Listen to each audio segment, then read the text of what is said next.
Hola, hola a todas, a todos, a todos. Bueno, tuvimos que esperar un ratito mientras se conectaba la gente que va a participar de esta cuarta clase del taller sindical, que como les mencionamos y como también aparece en nuestras redes sociales, es sobre los derechos fundamentales en el marco de la relación laboral y enfocada también en lo que es la alerta sanitaria actual por el COVID-19. ¿Ya?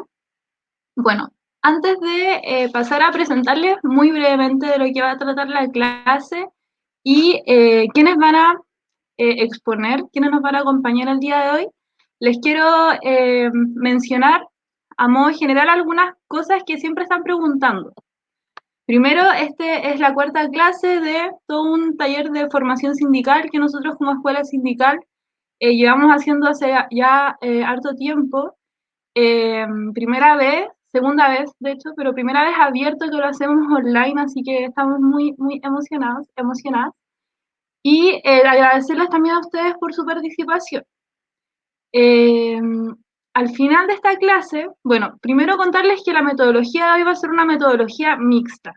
La primera parte vamos a exponer la clase en un video que ya tenemos preparado con antelación por parte de compañeros de la escuela sindical. Ya después de esta primera parte, vamos a pasar a la segunda parte, que va a ser una metodología en vivo con los compañeros que prepararon estos videos, donde vamos a estar respondiendo todas las consultas que ustedes tengan. Entonces, va a haber un equipo, hay todo un equipo acá detrás de esto que está recopilando todas las preguntas, entonces es súper importante que cualquier duda que ustedes tengan, la manden por el chat, así nosotros la incluimos y la respondemos al final, ¿ya? Eso. Una segunda cosa que quiero aclarar, que nosotros subimos todos los videos, todos los materiales a nuestra página web, que es www.escuelasindical.cl, y también están los videos en Facebook, en la sección de videos. Ahora, si ustedes quieren que el video les llegue directamente a su correo, tienen que inscribirse en el formulario que pusimos a disposición en nuestras redes sociales. Ustedes se meten ahí, Escuela Sindical Derecho Chile, y les va a aparecer el formulario de inscripción, ¿ya? Y bueno, ahora ya pasando a lo que es la clase de hoy día va a ser sobre derechos fundamentales en la relación laboral. Vamos a ver un poco cuál es la cabida que presentan los derechos fundamentales en el contrato de trabajo y en todo tipo de prestación de servicios. Y vamos a hacer un breve análisis de casos importantes respecto a este tema y pasaremos después a analizar particularmente los derechos fundamentales y en particular el derecho a la vida, a la integridad física, a la integridad psíquica, en todo lo que es este contexto de pandemia. Después de esta exposición, vamos a, no, y finalizaremos viendo los medios de control que tienen estos derechos. Así que eso, muy bienvenidos, muy bienvenidas a quienes se están integrando ahora y la clase va a ser presentada por dos compañeros de la escuela sindical.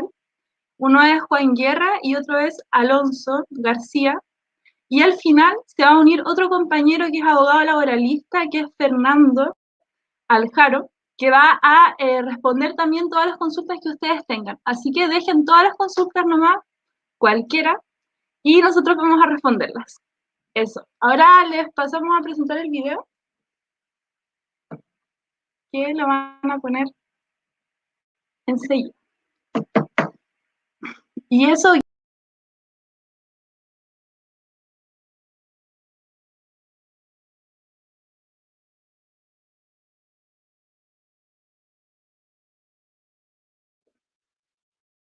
Vamos a partir con la clase de hoy. La clase de hoy es sobre derechos fundamentales y recursos de protección. Y esta parte es sobre derechos fundamentales. Entonces, partiendo, ¿qué son los derechos fundamentales? Son aquellos derechos y libertades que toda persona posee por el solo hecho de ser tal y que se encuentran reconocidos y garantizados por el ordenamiento jurídico. ¿Y esto qué significa?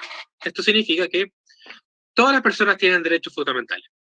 No importa la raza, no importa el color de la piel, la edad, el sexo, la opinión política, el estatus socioeconómico, todas las personas, por el hecho de ser personas, ya tienen derechos fundamentales. Los derechos fundamentales se encuentran esencialmente en dos partes: en la Constitución, en el artículo 19, y en varios tratados internacionales. Aquí hay dos ejemplos, que son la Declaración Universal de Derechos Humanos y el Pacto de Derechos Civiles y Políticos. A lo largo del tiempo han habido distintos tipos, o sea, se han establecido distintos tipos de derechos fundamentales. Los primeros que se establecieron son los derechos civiles y políticos, que también se llaman derechos de primera generación. Estos son derechos esencialmente individuales y consisten en que te dejen, que el Estado o que otros particulares te dejen a ti realizar ciertos actos. Por ejemplo, el derecho a la libertad de religión o el derecho a la libertad de opinión, que se cumplen cuando el Estado te deja a ti expresar tu opinión, o cuando te deja a ti expresar tu religión, o la libertad de prensa, es otro ejemplo. Después vinieron otro tipo de derechos, que son los derechos de segunda generación, o derechos económicos, sociales y culturales. Y dentro de estos derechos están el derecho a la educación, el derecho a la salud, el derecho a la previsión social. Estos son derechos colectivos, ¿ah? Que el Estado tiene que asegurar que se te entreguen. Por ejemplo, la salud. El Estado tiene un deber de asegurar que se proteja la salud de las personas. Y después vino una nueva ola de derechos, los derechos de tercera generación, que son un poco más complejos. Acá tenemos 6 ejemplos de derechos constitucionales, no son todos, y podemos empezar a hacer una primera distinción. Porque hay derechos, como el derecho a la protección a la salud, como el derecho a la vida, que se pueden aplicar dentro de la relación de trabajo, dentro de la empresa, y también afuera. Y hay otros derechos, como el derecho a la libertad de trabajo, como el derecho a la negociación colectiva, como el derecho a la libertad de sindicación, como el derecho a la huelga, que no está en esta lista, pero que también es un derecho que asegura la Constitución, que solamente se dan dentro de una relación de trabajo. Entonces tenemos esa primera distinción. Hay derechos como la protección a la salud, como el ambiente libre de contaminación, como la libertad de culto, como la libertad de opinión, que se pueden aplicar dentro de la relación de trabajo y fuera de la relación de trabajo. Y están otros, como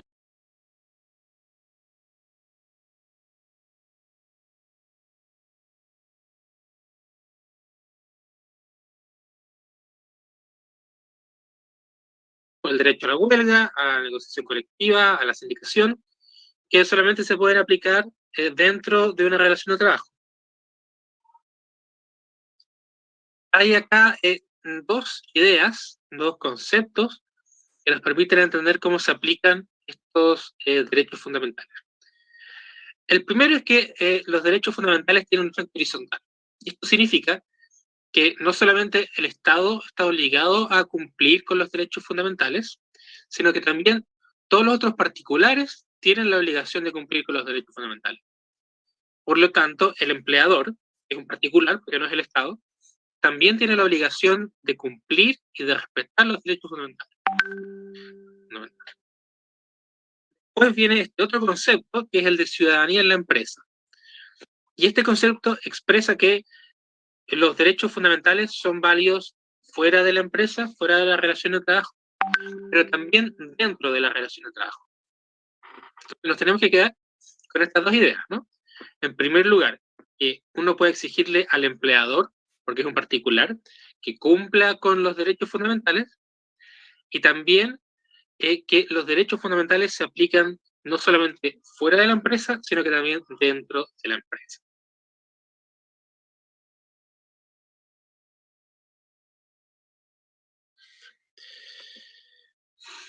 Acá vemos el artículo 5 del Código del Trabajo, respondiendo a la pregunta cómo se aplican estos principios, los derechos fundamentales, en la relación laboral.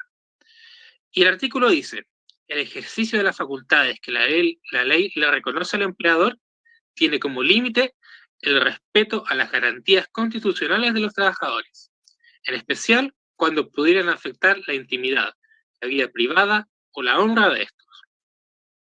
¿Qué quiere decir? Quiere decir que la ley entiende que el empleador tiene una facultad de dirección en el trabajo, ¿no es cierto? El empleador puede establecer turnos, puede establecer funciones de trabajo, puede establecer protocolos, puede establecer un montón de cosas. Pero las cosas que el empleador decide no pueden nunca violar los derechos fundamentales de los trabajadores. ¿Y eso por qué? Porque, como veíamos, los derechos fundamentales son horizontales, o sea, el empleador los tiene que cumplir, y además, como ya está ciudadanía en la empresa, los derechos fundamentales se cumplen también dentro de la empresa, no solamente fuera. Acá viene una cuestión quizás un poco más complicada, que es el juicio de ponderación. Y para partir acá hay que distinguir que en el derecho una cosa son normas y otra cosa distinta son principios. ¿Ya? Las normas, por una parte, son muy claras. Por ejemplo, una norma es que los trabajadores no pueden trabajar más de 45 horas a la semana. Eso es una norma. Y es muy fácil ver si es que esa norma se rompe, si es que se incumple, porque uno ve la cantidad de horas en la semana. Y si es que un trabajador trabajó 46 horas, al tiro vemos que se rompió esa norma. ¿Ah? Es muy fácil, es casi matemático, no hay que hacer un análisis mayor. Uno tiene 45, se trabajó 46, se rompió la norma. Otra norma puede ser la edad mínima para trabajar. ¿Ah? Es una cosa de ver la fecha de nacimiento y contar. Pero los principios son más complejos, porque son ideas. Entonces hay que ver cómo se pueden aplicar dentro de la relación de trabajo y cuándo se pueden modificar esos principios. Los derechos, en su forma más abstracta, serían principios. Para ver cómo se aplican los principios dentro de una relación de trabajo, hay 3 pasos. Primero, la idoneidad, ver la idoneidad de la medida, después ver la necesidad y después ver la proporcionalidad. Yo sé que esto es un poco complicado, pero con el próximo ejemplo creo que queda más claro. Este es un caso, ¿no es cierto? Empresa Sofocar Logística S.A. implementa sistema de escáner corporal EQO. Y se argumenta por parte del empleador, por parte de la empresa Sofocar Logística S.A., que este sistema es necesario para evitar los robos y es inofensivo para la salud de los trabajadores. Entonces hay que evaluar con estos 3 pasos, ¿no es cierto? Primero hay que preguntarse, aquí tenemos una imagen del escáner, ¿no? Primero hay que preguntarse, el principio de adecuación o idoneidad. Esta medida, poner un escáner, ¿cumple con su objetivo? ¿Hace el lugar más seguro? ¿Evita los robos? Eso hay que preguntarse primero. Porque si no los evita no tiene sentido. Violar la privacidad o la honra de los trabajadores por poner este sistema de escáner. Primero hay que preguntarse si es que sirve para el objetivo de la seguridad. Después hay que preguntarse, el principio de necesidad, ¿es necesario o puede haber otra forma mejor? Quizás hay otro medio que evita los robos, evita, que trae una mayor seguridad y que no vulnera la intimidad o la privacidad de los trabajadores. Hay que ver entonces si hay otra forma de solucionar este problema sin que se violen los derechos. Y después hay que analizar este principio de proporcionalidad en sentido estricto. ¿Y esto qué quiere decir? Quiere decir si realmente vale la pena. Es como poner las cosas en una balanza. ¿Vale la pena aumentar la seguridad, pero disminuir la intimidad y la privacidad de los trabajadores? Hay que hacer ese juego, ese análisis. Entonces, primero hay que ver si es que la medida de poner, en este caso, un escáner, cumple con el fin de la seguridad, después ver si ese fin de seguridad podría lograrse por otro medio mejor, y ver si es que vale la pena vulnerar la privacidad en pos de la seguridad. Ya, ¿cómo se hacen valer los derechos fundamentales? Hay dos formas de hacer valer los derechos fundamentales.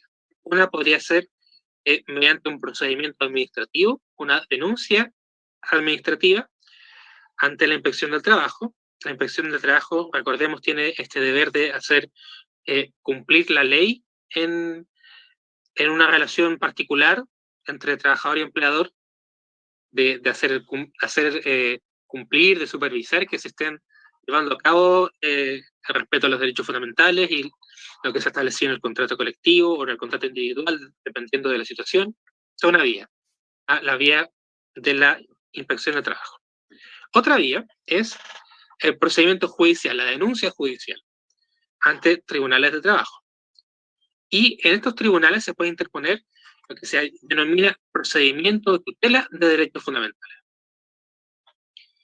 Acá tenemos una serie de ejemplos de posibles vulneraciones a derechos fundamentales. Por ejemplo, cuando hay discriminación, cuando hay acoso, cuando hay prácticas antisindicales, en general cuando se violan los derechos constitucionales. Acá una cosa que se me olvidó mencionar frente a los derechos constitucionales es que, claro, como decíamos, están los derechos específicos que solamente existen dentro de una relación de trabajo, como el derecho a la huelga, a la sindicalización, y están derechos inespecíficos que pueden aplicarse dentro de una relación de trabajo y también fuera de una relación de trabajo. Pero una cosa importante que hay que tener en cuenta es que la Constitución actual pone ciertos límites para los derechos, bueno, para muchos derechos, pero también para derechos dentro de la relación de trabajo. Por ejemplo, la Constitución en ciertos casos prohíbe la huelga, ¿ah? O prohíbe la negociación colectiva, cuando se tratan de ciertos servicios esenciales para el país o servicios públicos. Entonces establece ciertos límites. Acá tenemos dos ejemplos que pueden ayudar para que entiendan mejor este sistema de análisis de adecuación, necesidad y proporcionalidad. El primer ejemplo. En una empresa hay un sistema de vigilancia en el trabajo para ver si es que hay posesión de alcohol o drogas, ¿no es cierto? En otra empresa hay un control de correos electrónicos enviados y recibidos por el trabajador, un control del empleador que revisa los correos que envía y recibe el trabajador. Vamos viendo. El tema de los correos electrónicos, tomando este caso, habría que ver, según lo que veíamos, primero la adecuación o idoneidad. Es decir, ¿es necesario que el empleador controle los correos del trabajador? ¿Para qué los quiere controlar? Quizás para tener más acceso a la información de la empresa. Pero controlar los correos efectivamente permite que tenga más acceso. Hay que hacerse primero esa pregunta. Pues ver la necesidad del control de los correos. Por ejemplo, hay que preguntarse, ¿el empleador podría tener otra forma de acceder a esa información? ¿Una forma que no vulnere la privacidad o la intimidad de la persona? Esa es una pregunta que hay que hacerse. Y la tercera pregunta es ¿qué suma más? ¿No? Hacer este balance. ¿Qué suma más? ¿Sí? ¿El acceso a la información del empleador o la privacidad del trabajador? Hay que hacer esa ecuación, digamos, de alguna forma. El otro caso, el sistema de vigilancia en el trabajo. Aquí hay dos supuestos, ¿no es cierto? Primero, un sistema de televigilancia, si es que hay un sistema de cámaras en la empresa. Y hay que hacer este mismo análisis. Primero, ver el principio de adecuación. ¿Para qué se quiere tener cámaras? ¿Para qué se quiere tener televigilancia? ¿Qué es lo que se quiere lograr? ¿Mayor seguridad? Hay que ver primero si es que tener más cámaras implica que hay una mayor seguridad. Después ver la segunda pregunta, que es la necesidad. ¿Es necesario que haya cámaras? ¿Puede haber otra forma de que haya seguridad sin que se vulnere la intimidad de los trabajadores? Y después, en la tercera, el principio de proporcionalidad, ¿no? De nuevo, ver qué suma más. ¿Qué suma más? ¿Suma más la privacidad de los trabajadores o la seguridad de la empresa en caso de robos, qué sé yo? Ese es el caso. Y aquí la ley y los tribunales han dicho una serie de cosas. Por ejemplo, en el tema de la televigilancia. La ley y los tribunales han decidido que puede haber un sistema de cámaras siempre que se cumplan con estos requisitos. Por ejemplo, debe indicarse que van a haber este sistema audiovisual, digamos, en el reglamento. Tiene que tener un fin lícito, o sea, tiene que ser para cosas legales. No tiene que producir resultados vejatorios, es decir, resultados que dañen a la intimidad de la persona, a la honra de la persona, tener cámaras, y no pueden apuntar de forma directa al trabajador. Estos son, digamos, los requisitos, las características que se tienen que cumplir para que pueda haber este sistema de televigilancia. Frente al caso que habíamos visto anteriormente del correo de la empresa, es que se decide que el empleador va a poder revisar el correo de la empresa una vez que hicimos estos 3 pasos, estas 3 preguntas, que ha determinado la ley y lo que han determinado los tribunales es que puede hacerse siempre que se indique en el reglamento, igual que en el caso anterior, que solamente sea la revisión del correo de la empresa y no de un correo personal que tenga el trabajador, y que solamente se revisen los correos que se envían, no los que se reciben, para poder, digamos, equilibrar esta idea de que el empleador tenga la información suficiente, pero que también el trabajador pueda conservar su intimidad, su honra, su privacidad. Frente a la posibilidad de que el empleador establezca como obligatorio un test de alcohol y drogas, de nuevo, hay que hacerse las preguntas de si es que es necesario, si es que cumple con su fin, si es que el objetivo que se quiere lograr, que en este caso podría ser la seguridad, la salud de los trabajadores, que sea posible cumplir ese objetivo con esta norma, que no haya una norma mejor, y sumar qué es lo que vale más, ¿no? La salud de los trabajadores o la privacidad. Entonces, de nuevo, lo que la ley ha determinado acá es que puede haber este tipo de control siempre que se incluya en el reglamento interno, se especifique el tipo de examen, digamos el examen médico, para determinarlo, o examen corporal que haya en la situación, y que esté limitada la vía dentro de las dependencias de la empresa. Esas son las condiciones que pone la ley. Y acá tenemos el artículo 59 del Código que establece justamente eso, ¿no? La empresa podrá efectuar revisiones selectivas ante sospechas fundadas de introducción, preparación, distribución y o consumo de alcohol y o drogas en las instalaciones de su propiedad, equipos o cualquier locación que esté bajo su control. Y a consecuencia de estas revisiones se llegara a detectar la presencia de alcohol y drogas, el supervisor responsable las retendrá bajo inventario. El material incautado será entregado a la unidad especializada de investigaciones o carabineros. Entonces acá vemos que hay límites, ¿no es cierto? Condiciones que el empleador tiene que cumplir para poder tener este examen. Primero, tiene que tener un fin que sea de prevención de riesgo y seguridad laboral, ¿no? Además, tiene que haber una sospecha fundada, una razón que le permita al empleador suponer que que se están introduciendo estos elementos de alcohol o droga. No puede ser porque sí, tiene que haber un motivo. Y solamente puede hacerse en las instalaciones de la propiedad de la empresa, no puede hacerse fuera. Ahora vamos a pasar al tema del principio de igualdad y no discriminación.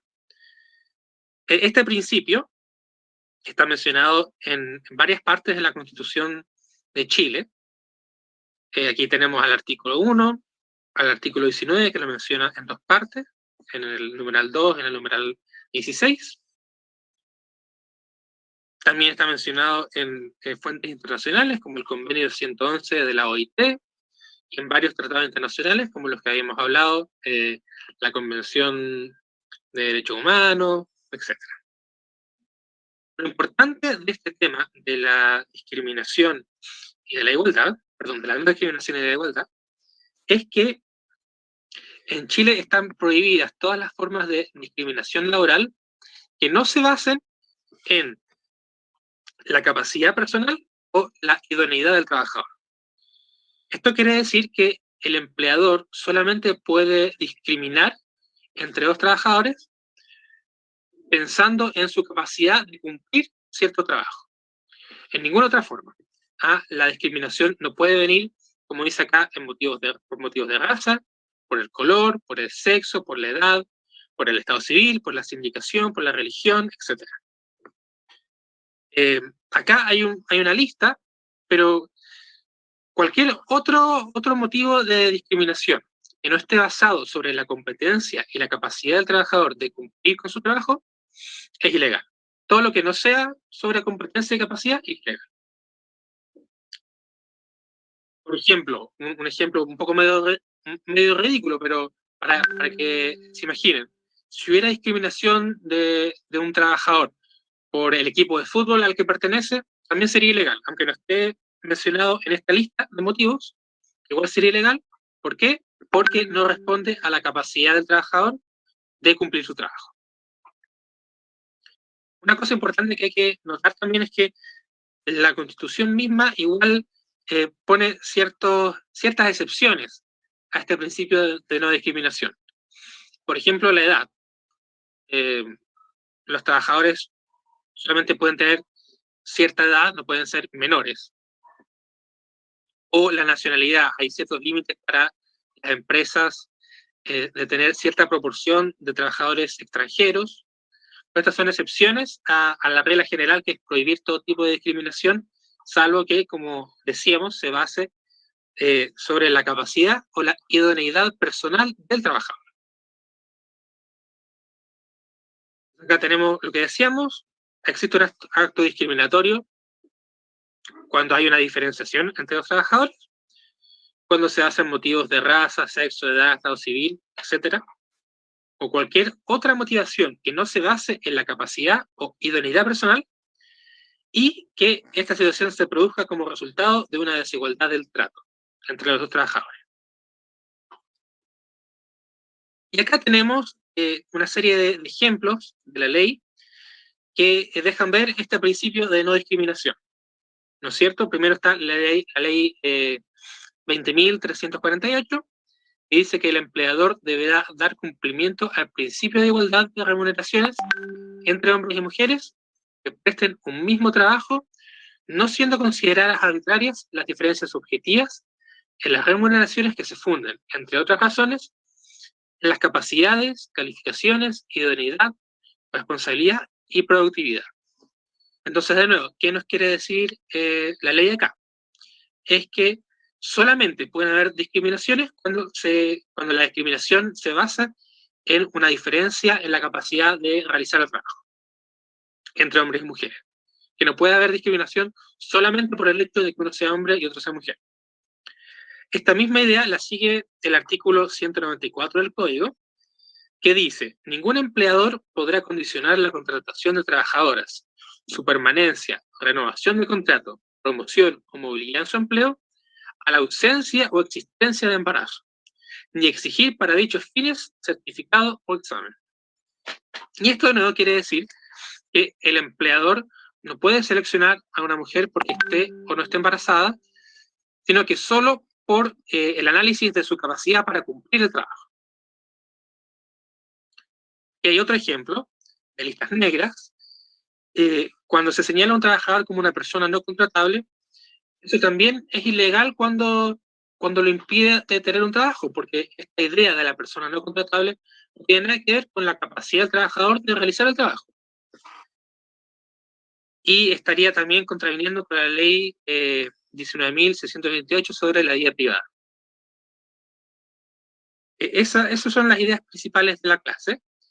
Entonces, resumiendo, lo esencial es que los derechos fundamentales son universales, son para todas las personas, que se encuentran en la Constitución y en tratados internacionales, que hay distintos tipos, distintos niveles, algunos individuales, como los derechos civiles y políticos, otros que son colectivos, como los derechos económicos, sociales y culturales. Aquí tenemos una lista de ejemplos de derechos, que los derechos son horizontales, porque se pueden aplicar para los particulares también, como el empleador, que se pueden aplicar dentro de la empresa, como dice esta idea de ciudadanía en la empresa,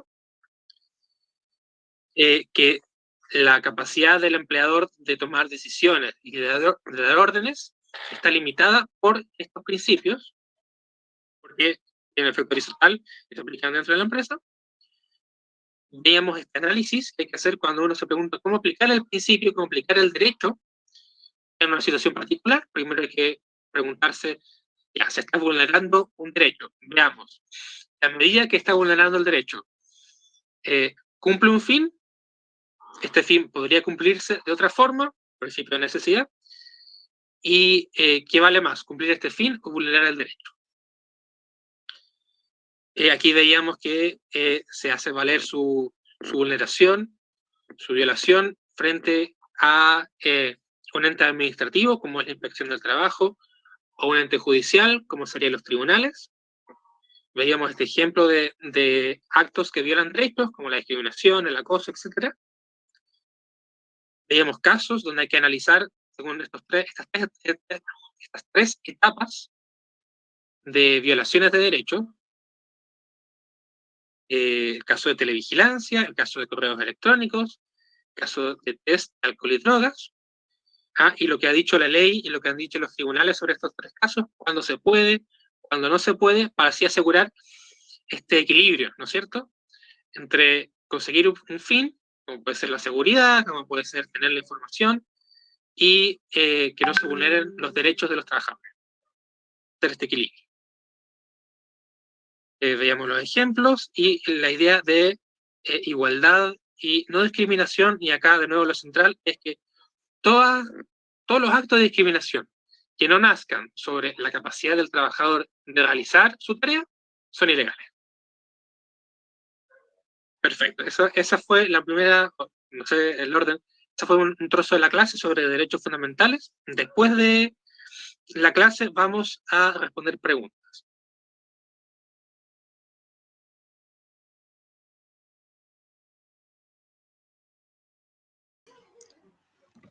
Ya, listo. Bien. Hola compañeros, buenas noches. Me conecto un rato cortito para hacer una aclaración. En un momento, por el minuto 18, se menciona el artículo 59 del código en el PowerPoint, y la información que yo di ahí está equivocada, ya, para que lo tengan presente. Lo que sí se asemeja al tema que estamos hablando es lo que se menciona en el artículo 154, que justamente se refiere a que el límite de las facultades del empleador es la dignidad y los derechos fundamentales del trabajador, para que tengan esa apreciación y no se confundan. Ahora seguimos con la otra mitad de la clase.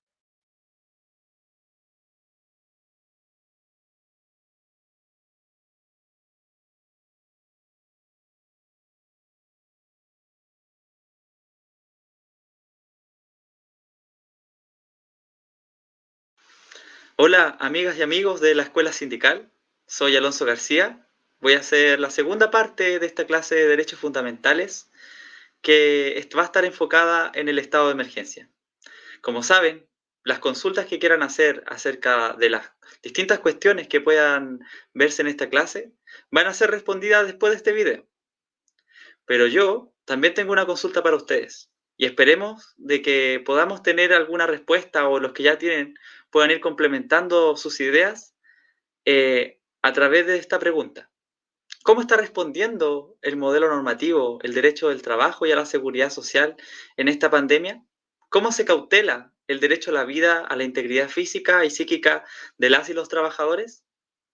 Comencemos. En primer lugar, tenemos que hablar de la protección a la salud. Pero, ¿qué es salud? ¿Cierto? Bueno, tenemos que la salud es un completo estado de bienestar físico, mental y social, según la OMS. Y no es solamente la ausencia de afecciones o enfermedades. Aquí ya tenemos que atender a de que en la salud también se pueden incluir ciertas condiciones o aspectos que no están directamente relacionados, pero que sí lo condicionan, como por ejemplo el derecho al agua potable, una vivienda adecuada, un derecho a un medio ambiente libre de contaminación. Incluso entendiendo la salud de esta forma, nos damos cuenta de que la salud no es simplemente no estar enfermo. Es un estado constante que hay que mantener, un estado de bienestar y que es necesario proteger.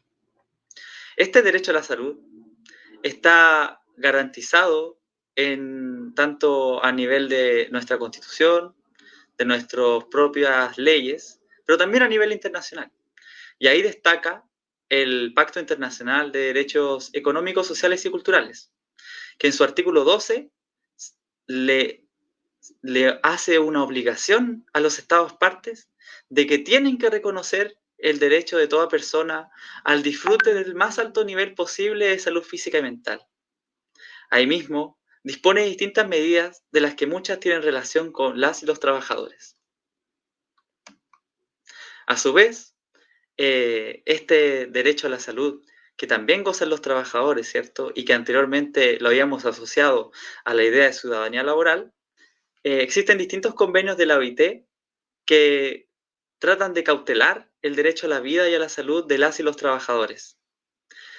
En ese sentido, tenemos el convenio número 187, ratificado por Chile, el convenio número 161, ratificado también por Chile, pero también tenemos uno que no está ratificado, que justamente es uno de los más exigentes y de los más completos, que no solamente establece obligaciones para los empleadores, sino también establece obligaciones para los estados. Sin embargo, este convenio no está ratificado. Ahora, existe también esta idea de lo que es trabajo saludable, que está definido por la OMS, y en el que se señala que trabajo saludable es aquel en el que existe la aplicación de un proceso de mejora continua para proteger y promover la salud, la seguridad y el bienestar de todos los trabajadores y la sostenibilidad del lugar de trabajo, teniendo en cuenta el entorno físico, el entorno psicosocial, lo que incluye la organización del trabajo y la cultura laboral, los recursos de salud personal en el trabajo y la participación en la comunidad para mejorar la salud de los trabajadores, familias y miembros de dicha comunidad.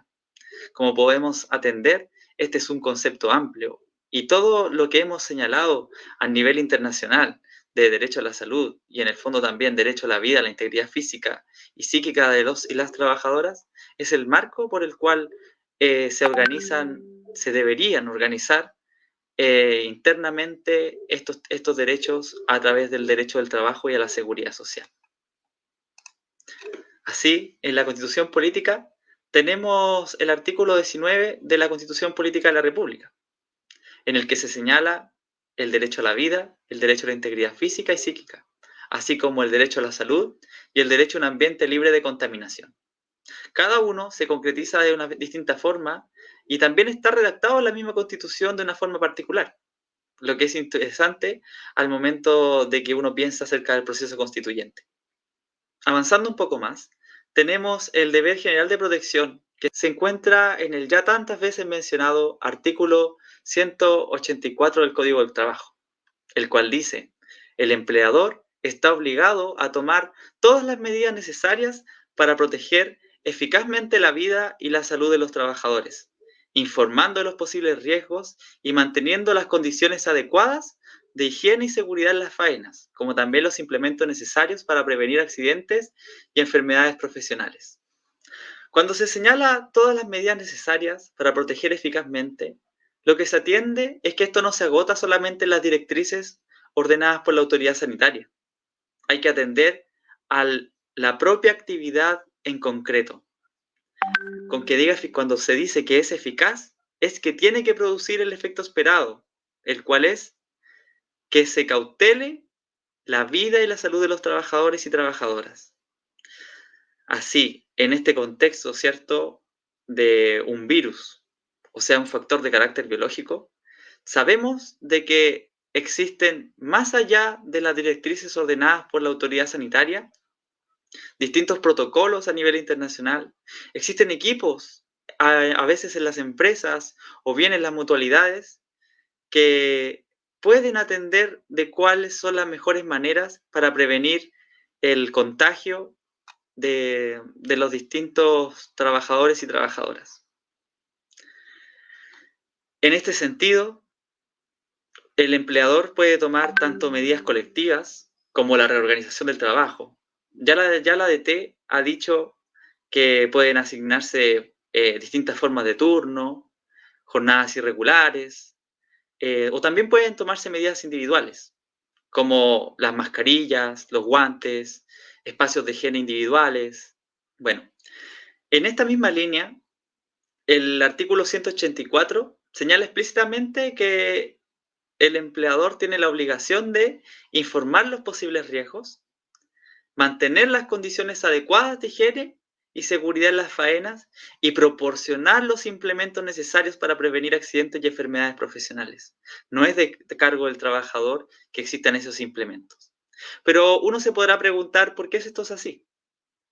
Y esto se explica porque en la relación laboral,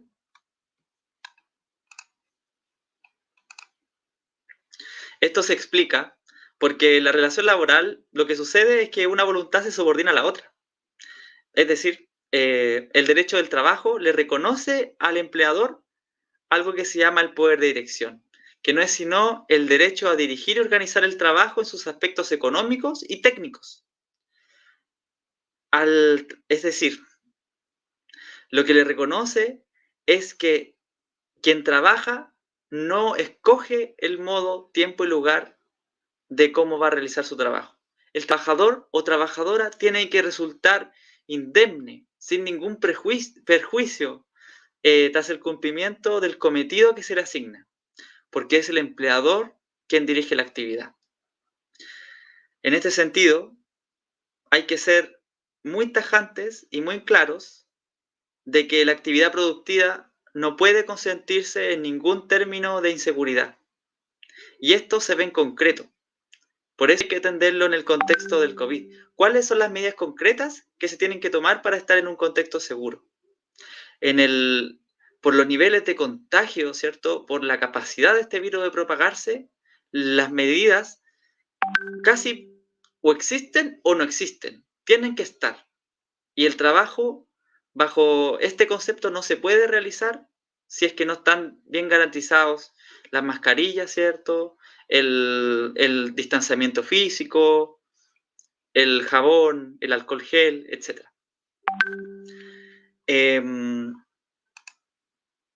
Ya.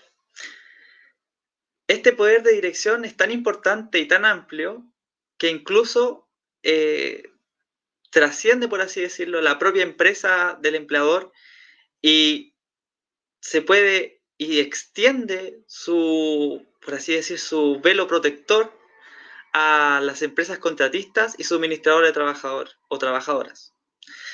En ese sentido, la empresa principal en el caso de las contratistas o la usuaria en el caso de las suministradoras son responsables directamente del cumplimiento de las normas de higiene y seguridad. Son responsables principalmente de cautelar eficazmente la vida y la salud de las y los trabajadores, en conjunto obviamente con las empresas a las que están directamente relacionadas las y los trabajadores. En el caso del teletrabajo, ¿cierto? También podemos hablar de que tienen sus propios riesgos, pero aquí también existe un deber de protección, porque tenemos que entender de que el teletrabajo es como, en la mayoría de los casos, ¿cierto? Cuando se realiza en el domicilio, es como que si la oficina del trabajador o trabajadora se trasladara a la casa. Y por lo mismo, se tienen que garantizar el derecho a la salud y a la vida. Por ejemplo, prevenir las enfermedades profesionales que pueden ocurrir ya sea porque los espacios no son los mejores, porque han estado demasiado tiempo sentados o sentadas. Tienen que entregarse también medidas de prevención y informaciones para que el teletrabajo también sea un teletrabajo seguro. Ahora, esta regulación, ¿cierto?, que se hizo hace muy poco, establece en ese mismo ámbito ciertas obligaciones. El problema sí que podríamos señalar en cuanto a su fiscalización. Ahí ya lo vamos a desarrollar posteriormente. Bueno, no sacamos nada, obviamente, diciendo de que existe este deber de protección, si no existe una forma de que se garantice o controle. Tenemos que al interior de la empresa, ¿cierto?, el primer obligado o obligada es el empresario, que tiene distintos medios técnicos para poder controlar y garantizar el derecho a la vida y a la salud. Por ejemplo, a través del reglamento interno de higiene y seguridad, donde tienen que colocarse las formas en que se realizan ciertos trabajos o en coordinación con las mutuales de seguridad, con el Departamento de Prevención de Riesgos, con los comités paritarios. Ahora bien, las mutuales de seguridad han tenido, por así decirlo, cierta labor deficiente. También son instituciones que se han visto un poco sobrepasadas. Son instituciones que han colocado muchas veces problemas actualmente por temas de testeos de coronavirus, están un poco retrasadas. De hecho, internamente están suspendiendo ciertas medidas que se tomaban, ciertas actividades, justamente para enfocarse directamente con la emergencia sanitaria. En cuanto al Departamento de Prevención de Riesgos, al igual que las mutuales y los comités paritarios, tienen el poder de tomar decisiones vinculantes para la empresa, ¿cierto? Cuando tomen estas medidas de prevención, medidas de seguridad, son cuestiones que se tienen que cumplir por la empresa. El problema que podríamos hablar del Departamento de Prevención de Riesgos es que como cualquier trabajador o trabajadora, también está sujeto al poder sancionatorio del empleador o ejercido como represalia, ¿cierto? Pueden ser despedidos de todas maneras, porque no gozan, por así decirlo, eh, de un apoyo fuerte a nivel normativo que asegure de que se puedan poner la camiseta por las y los trabajadores. El comité paritario funciona de manera parecida. Es importantísimo porque el comité paritario justamente tiene una composición bipartita en la que existe representación de trabajadores y trabajadoras, pero solamente uno tiene fuero. Entonces, también ahí podemos ver problemas de represalia, ¿cierto? Pero tiene amplias facultades como para poder investigar, vigilar, ¿cierto? Que se estén cumpliendo las medidas, asesorar, proponer medidas que tienen que ser tomadas con mayoría absoluta. O sea que si la empresa está alineada contra lo que pueden decir los y las trabajadoras, ahí hay un problema, ¿cierto?, al momento de tomar decisiones. Pero pueden tener una labor importantísima al nivel de esta emergencia sanitaria. Una cosa respecto a las mutuales, ¿cierto? La Superintendencia de Seguridad Social les está permitiendo actualmente poder usar fondos de prevención para poder entregar implementos a las empresas. Lo que es bueno que se haga de conocimiento para que las organizaciones sindicales o los mismos comités paritarios puedan presionar a las y los empleadores que todavía no han contemplado la entrega de elementos de protección personal mínimos, ¿cierto? Avancemos a la siguiente diapositiva.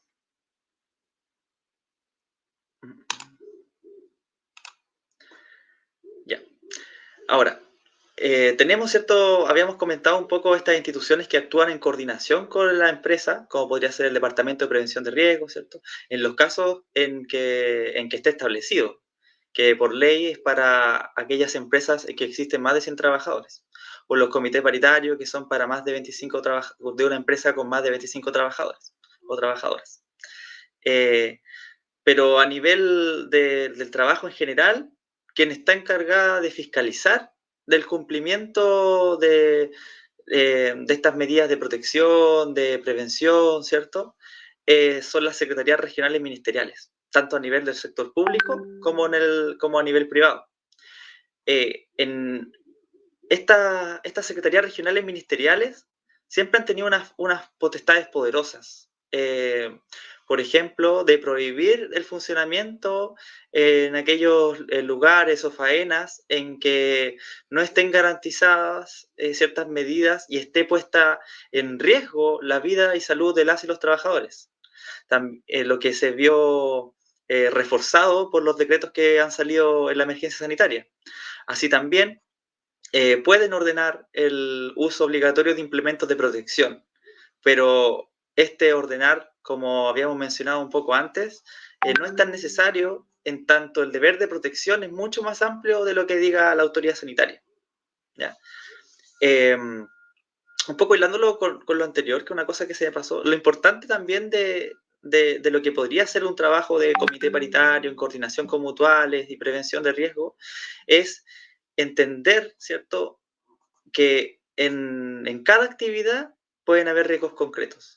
Por ejemplo, a nivel de transporte, es muy distinto a quienes están en una oficina, ¿cierto? Sin contacto con público, o las medidas que se tomen a nivel de salud son distintas también de las que puedan estar tomando, no sé, gente del casino o gente que está trabajando como personal de aseo.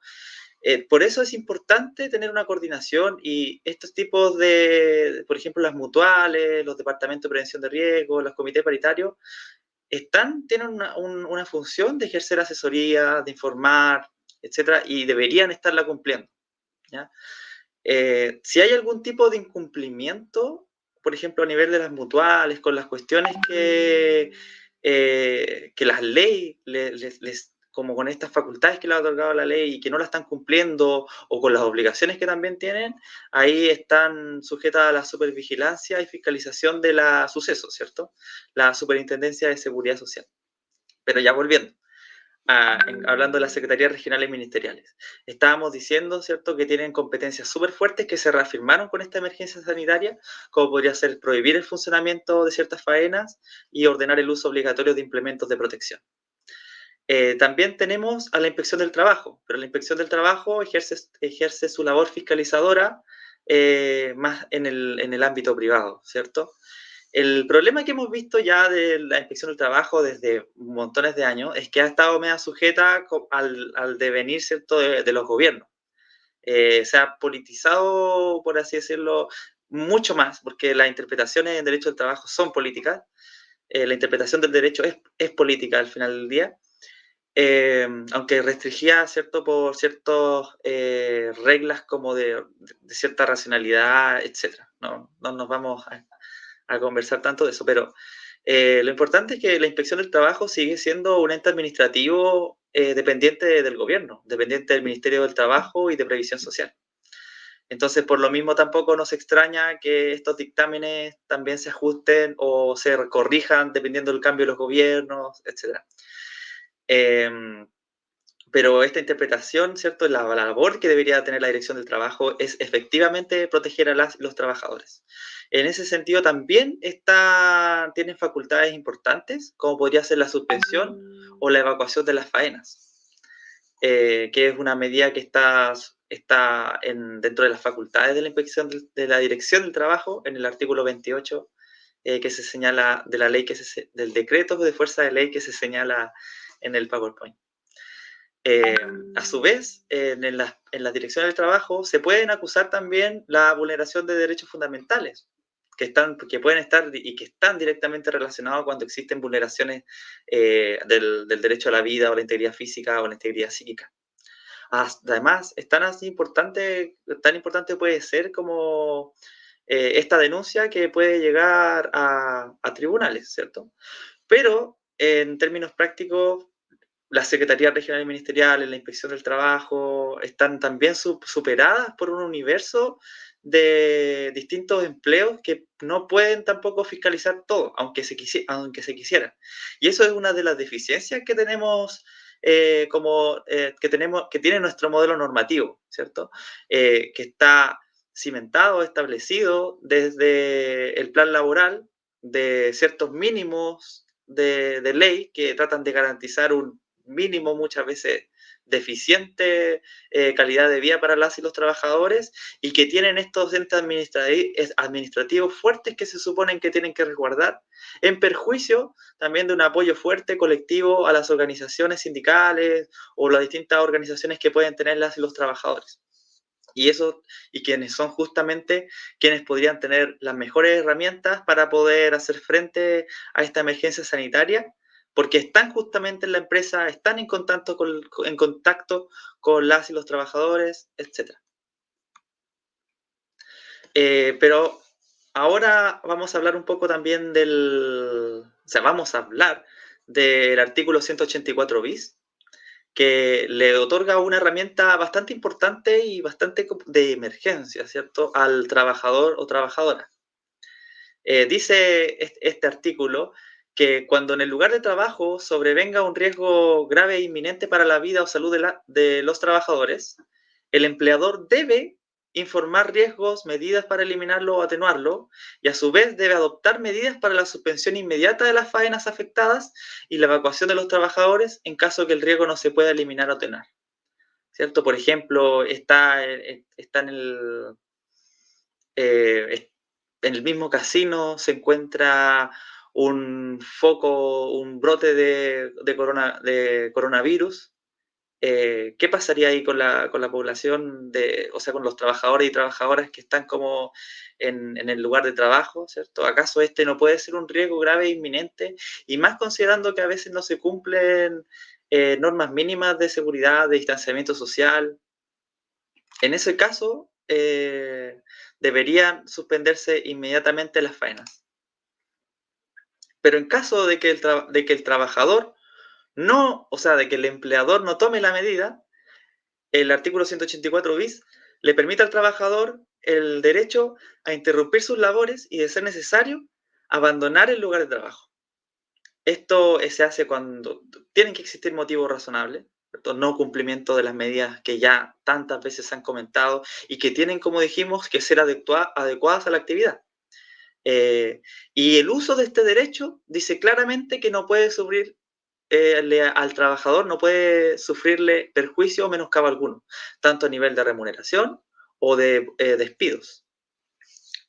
Si existe algún tipo de menoscabo o de perjuicio, esto permite ir a un procedimiento de tutela de derechos fundamentales. Por lo mismo que hemos dicho, ¿por qué este procedimiento? Porque aquí lo que estamos cautelando son derechos fundamentales que podrían ser derecho a la vida, integridad física y psíquica. ¿Qué es lo que tiene que hacer el trabajador para poder ejercer este derecho? Bueno, interrumpe las labores, ¿cierto? Y de ser necesario abandonar el lugar de trabajo y debe informar al empleador en lo más breve. No existe un medio establecido por la ley, entonces puede ser por cualquier medio idóneo, pero ojalá que esté escrito, ¿cierto? Para poder tener constancia. Se sabe que una vez que se ejerce este derecho, el empleador o que se interrumpe la faena, el empleador tiene que informar a la inspección del trabajo. Pero nosotros aconsejamos de que el trabajador informe, también deje una constancia a la dirección del trabajo por si acaso. En ese sentido, se ha habilitado una casilla electrónica en la página web de la dirección del trabajo para poder hacer constancias virtuales. O también reclamo que se me pasó comentarlo antes, disculpen, que también para poder hacer reclamos por denuncia de derechos fundamentales en el correo que me parece que estaba señalado anteriormente. Aquí lo pueden ver ahí, ¿cierto? Ya.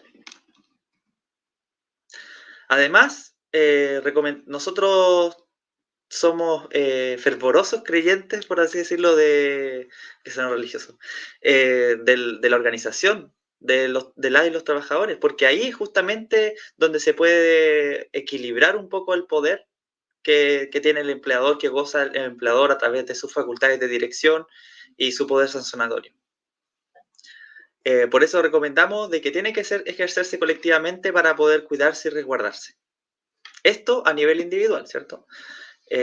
Por eso, si los sindicatos quieren más o menos que se ejerza de derecho, pueden establecer una carta donde cada trabajador lo haga individualmente para que no hayan problemas posteriormente.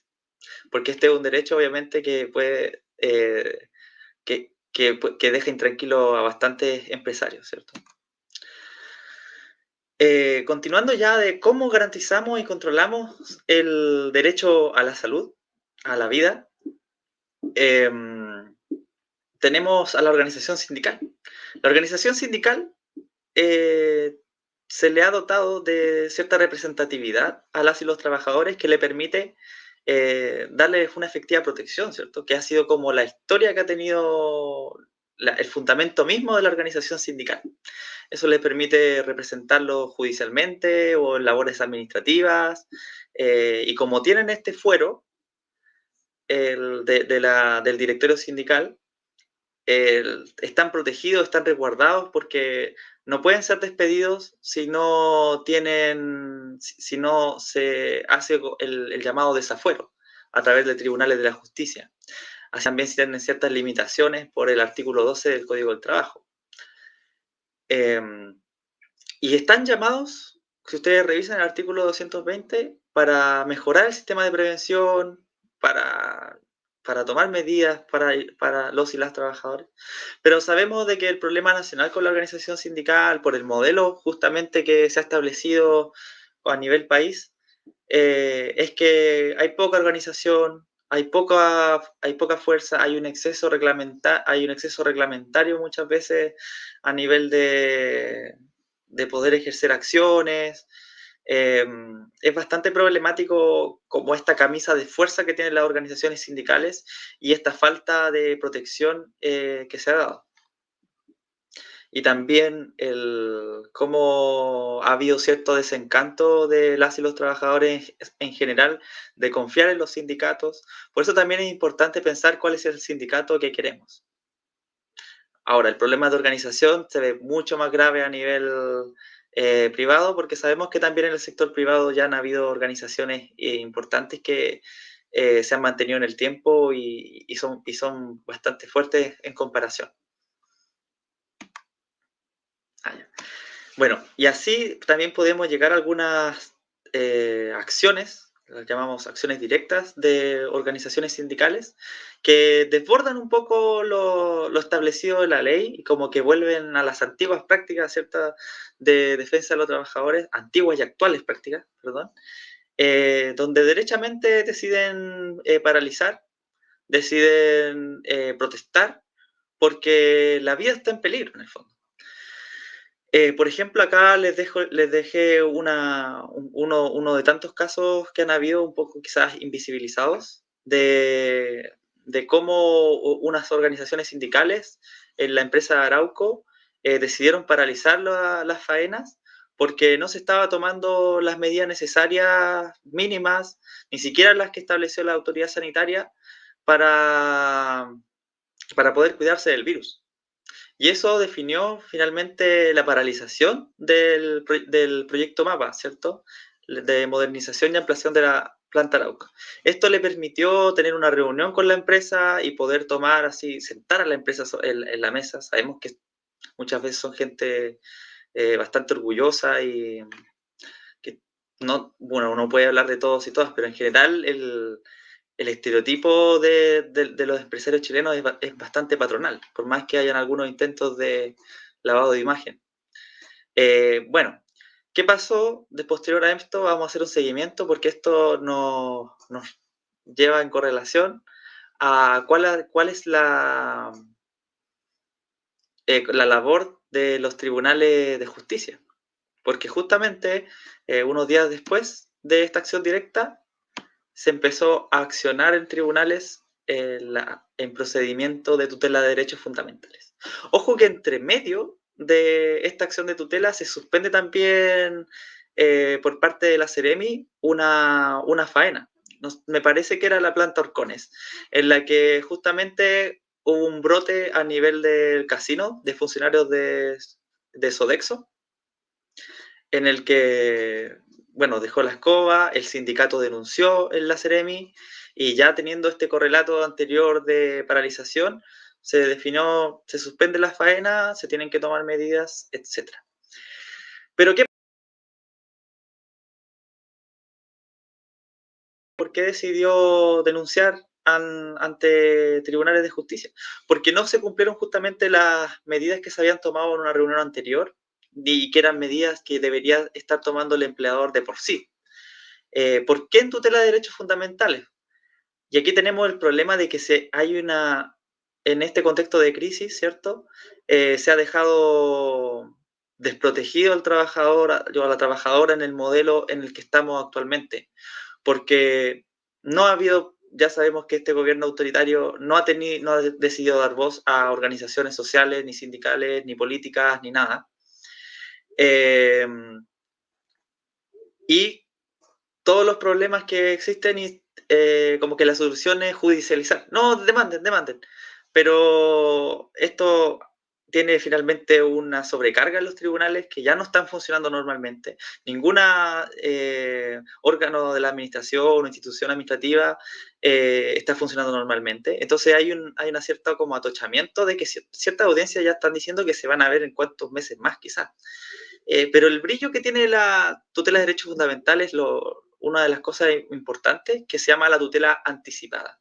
La tutela anticipada le permite que, una vez admitida la denuncia, se pueda suspender el acto que se impugna, siempre y cuando se acompañen antecedentes que señalen posibles lesiones de especial gravedad o señalen lesiones de especial gravedad, o que la vulneración que se denuncia puede causar efectos irreversibles. Estas cosas se pueden aplicar perfectamente en el contexto de coronavirus.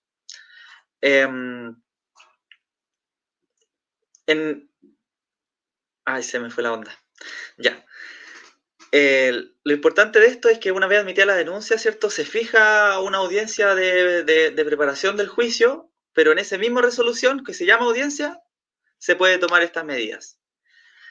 Y por ejemplo, en este caso, que aquí les dejo el rol por si quieren revisarlo, se enuncia que estuvieron esta reunión, ¿cierto?, que se iban a tomar medidas por la empresa de Arauco, finalmente no se cumplen o no se cumplen como tienen que cumplirse, y se denuncia el 25 de marzo. Ya para el 26 de marzo, como este es una potestad cautelar de proteger derechos fundamentales, derechamente dice derechamente que se suspende la obligación de los trabajadores afiliados al sindicato de concurrir a las faenas productivas sin menoscabo de sus remuneraciones. Y eso es bastante relevante. Esto ya ha dado cuenta un poco también cómo ha sido la labor de los tribunales laborales a nivel de proteger a las y los trabajadores cuando las entidades administrativas andan como a media tinta, aunque muchas veces después tienen problemas como a nivel superior. Pero eso ya es otro cuento, ¿cierto? Acompañaron aquí distintas pruebas, ¿cierto? Porque es necesario tener un juicio, cuando uno va a levantar un juicio, más o menos darle el convencimiento al tribunal. Y lo que acusaron fue no implementación de las medidas acordadas, no entrega de mascarilla o guantes, falta de casilleros separados, falta de toma de temperatura, no sanitización de los buses, ni disminución de pasajeros, no dispensadores de jabón, cuestiones que son necesarias para la gravedad de este virus, que si bien puede atacar a la gente de distintas maneras, hay gente que no le va a pasar nada, pero que puede contagiar de una forma importante. Bueno, además, señaló que se tenían que determinar medidas concretas y específicas de seguridad para asegurar la salud e integridad de los y las trabajadoras, ¿cierto? Además, va a tener que hacer un catastro en el que se pueda determinar de los trabajadores afiliados al sindicato de si tienen ciertos factores de riesgo o gravedad, para poder tomar medidas efectivas frente a esa gente, porque esta es una cuestión que tiene que verse en concreto. O sea, hay que reconocer que hay trabajos en que hay gente mayor de edad, hay gente con hipertensión, con problemas respiratorios, no puede dejarse de lado. También se nos está yendo mucho la hora, avancemos un poquito rápido, pero acá tenemos otras sentencias que han salido, están saliendo varias, en la que nuevamente tenemos lo importante, que es que no se haga descuento de remuneraciones, porque aparte de que el 184 bis señala justamente de que se pueden interrumpir las faenas sin menoscabo al trabajador, porque lo que está detrás es que es el empleador que tiene que garantizar que se pueda proteger de los riesgos de cada actividad. No es una responsabilidad del trabajador como para decir, bueno, yo no te entrego la medida de protección, se suspende, pero es tu culpa, no te voy a pagar, ¿cierto? No tiene tanto sentido. Y ahí quizá uno podría pensar en la ley de protección al empleo, ¿cierto? Pero bueno. Tenemos esto. También tenemos otras sentencias que le había dejado aquí y les pido disculpas que no las vamos a poder desarrollar, pero también van bajo ese mismo orden de suspensión de funciones sin menoscabo, provisión de elementos de protección personal, Aquí se suspendieron en Punta Arenas las funciones hasta informe de la autoridad sanitaria. Y aquí finalmente les dejo un recurso de protección, porque ya se ha cuestionado un poco de si los funcionarios y funcionarias públicas pueden accionar mediante procedimientos de tutela de derechos fundamentales. Esto ya más o menos estaba establecido que sí podían, pero tenemos al Tribunal Constitucional que dijo que no se podía, etc. Entonces igual es una cosa que puede estar en discusión y lo que prefirieron acá en el Hospital de Base de Valdivia fue establecer un recurso de protección. No pidió la suspensión de la faena, es una cuestión súper difícil, imposible y puede ser mala decisión justamente, o es una decisión complicada a nivel de hospital por la labor que cumplen. Pero deberían tener también ciertas medidas de seguridad, pero aquí lo que decidió fue que se actualizaran los protocolos para poder hacer frente justamente a la emergencia sanitaria, porque estaban respondiendo como si esta emergencia fuera cualquier cosa. Ahí es muy importante entender de que estos procedimientos judiciales no son la panacea, no son la solución a todo, es necesario que las y los trabajadores se organicen, que puedan decir en qué medidas van a trabajar, que puedan hacer exigencias, que sean fuertes, que puedan trabajar justamente para que el pueblo pueda salir de esto. Bueno, yo confío plenamente en que las decisiones que se toman son justas, ¿cierto? ¿Qué es lo que se señaló justamente para justificar el recurso de protección? El recurso de protección, ojo, es como un procedimiento súper rápido, muchas veces para ciertas cuestiones no se pueden tomar, porque como son procedimientos cortitos, no pueden hacer una investigación total de los hechos, como podría ser un procedimiento judicial más amplio. Y se puede justificar solamente en algunas garantías, pero el derecho a la vida, la integridad física y psíquica de los recurrentes, lo leí, derecho a la vida y a la integridad física y psíquica son uno de los derechos que se pueden cautelar. Ya aquí se señala que se ordena decretar, que se ordena el recurrido, decretar y actualizar las medidas necesarias para el resguardo, bla, bla, bla, bla. Ya no nos extendemos mucho más. Muchas gracias. Les agradezco que vean este video y nos vemos en las consultas. Que estén muy bien. Adiós.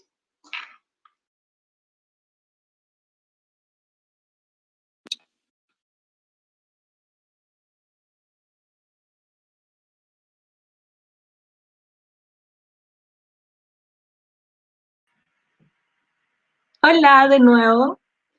Ya, esa fue la primera parte de esta clase, de la cuarta clase ya. Esperamos que les haya gustado. De verdad que este es un trabajo que nosotros preparamos con mucho cariño para todos ustedes y estamos muy emocionadas también de que estén participando. Ahora les quiero presentar otro trabajo que venimos ya realizando hace 2 meses, que es el Boletín Sindical Carmela Geria. Este viene a buscar aportar un poco a la discusión del mundo sindical que se está levantando en la actualidad y también que se ha potenciado mucho por esta alerta sanitaria y buscamos también entregar como lecturas críticas a los proyectos de leyes, a todo lo que se está moviendo en el mundo sindical. Así que les quiero mostrar un poco, les voy a compartir acá la pantalla. A ver si puedo. Ahí creo que lo estoy haciendo. Les quiero mostrar cómo ustedes pueden ver el boletín sindical, cómo se pueden... se está compartiendo la pantalla, ¿cierto? Sí, creo que sí. Ya, entonces acá ustedes se meten a www.escuelasindical.cl, ¿ya? Y se está cargando. Y acá, bueno, acá van a ver hartas cosas. Primero, acá están las clases del taller sindical 2020. Estas son clases antiguas. Las clases de este semestre están acá, taller sindical 2020. Ahí está el material y los videos de las clases anteriores. Esta es la cuarta. Acá está la casilla de consultas donde estamos recibiendo las dudas que ustedes tengan de las clases que no alcanzaron a hacer en los envíos. Y acá está el boletín sindical. Vamos en la tercera edición, la cuarta edición va a salir en 2 semanas y va a ser sobre feminismo. Esta edición, y acá la descargan, esta edición busca abordar un poco el tema de las personas migrantes en este país y enfocado también en lo que es la alerta sanitaria actual y de las personas que están, de todo lo que es la población penal. Entonces ahí lo pueden ver. Y tiene también hartos otros temas, hablamos un poco de memoria, también tenemos entretención, que es muy buena esa línea, la línea editorial y hartas cosas más. Así que ahí para que las lean, para que lo sigan, para que sigan este trabajo que de verdad realizamos con harto cariño. Ahora voy a dar paso a la segunda parte, que es la respuesta de las consultas que seleccionaron nuestros compañeros de las que ustedes mandaron acá en el chat. Así que eso los voy a dejar con ellos. Bueno, va a estar Alonso y va a estar también Fernando, que son 2 compañeros de la escuela y van a estar respondiendo sus consultas. ¿Ya? Ahí el Amaro los va a agregar ahora. Ahí están. Ya, los dejo con ellos entonces para que vayan ahí respondiendo todas las consultas que tengan y eso. Muy agradecida de la asistencia y qué bueno que le haya gustado la clase, que estaba leyendo los comentarios que les gustó. Así que eso, los dejo con el Alonso y Fernando. Muchas gracias, Cata. Amaro, si puedes agregar a Fernando también. Antes que todo, agradecerle. ¿Sí? Lo que pasa es que hubo un problema técnico y Fernando se fue al streaming, así que apenas entre, lo voy a agregar para que ¿Ya? se vea. Ok, no hay ningún problema. Bueno, agradecerles que sigan en este video. Lo preparamos con mucho cariño. Ahora vamos a abordar quizá unas cuestiones como que no alcanzamos a profundizar en el video y que las vamos a tomar desde las consultas. ¿Ok? Primero nos preguntaban, por ejemplo, qué ocurre si hay un caso de coronavirus, ¿cierto? De COVID-19 al interior de alguna empresa, faena, sea del sector público o sector privado, ¿ya? Ahí el Ministerio de Salud, ahí está Fernando. Hola. Hola, Fernando. El Ministerio de Salud, por lo menos, lo que sí, esto va para cualquier, tanto de sector público o sector privado, es que se han clasificado los tipos de contacto y también cuando una persona, bueno, sale positivo, qué medidas hay que tomar. Si estas personas son de contacto de alto riesgo, esta tiene que ser colocada, o sea, tiene una licencia médica para no seguir participando de las prestaciones de servicio. Por eso ahora voy a comentar un poco qué significa hacer contacto de alto riesgo. Contacto de alto riesgo es, por ejemplo, si se brinda una atención de salud a un caso confirmado de COVID-19 sin uso de equipo de protección personal. Contacto estrecho también puede ser haber contenido más de 15 minutos de contacto cara a cara a menos de 1 metro. Haber compartido un espacio cerrado por 2 horas o más, tales como lugares como oficinas, trabajos, reuniones, colegios. Vivir o pernoctar en el mismo hogar o lugares similares a hogar, tales como hostales, internados, instituciones cerradas.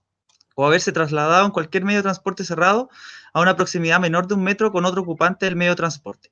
Ahora, es medio complicado, ¿cierto? El tema de cómo vamos a ver justamente de si tuvimos este contacto o no, ¿cierto? Y finalmente para poder acceder a una licencia médica especial para poder suspender como la prestación de servicio y que se haga cargo ya sea la mutual de seguridad o sea la ISAPRE, por eso, si hay algún caso de coronavirus en la empresa, lo que sí tiene que saberse es que si son, definir quiénes serían de estos contactos de alto riesgo, y el empleador tiene que permitirles ir a hacerse el test de COVID, ¿ya? Tiene que permitirles a poder acceder a una institución médica también para poder verificar finalmente si tienen el virus o no, sin ningún tipo de menoscabo a sus remuneraciones o algún tipo de represalia.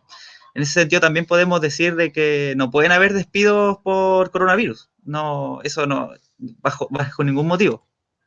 En segundo lugar, comentar un poco, ya bueno, si está definido este asunto del contacto estrecho,